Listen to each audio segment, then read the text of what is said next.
台南市今年1月到10月行人的交通事故造成32人死亡，778名受伤。因此，建构行人安全通行环境就是首要目标。市府透过大数据分析，决定伫咧百货能力零条降济中山路甲西华南街设置全国首座智慧路口灯号系统。我们光是1周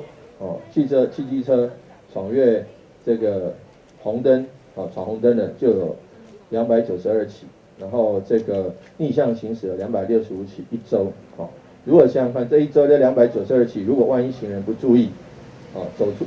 出去就碰到闯红灯的，或是他走出去没有料到机车或汽车从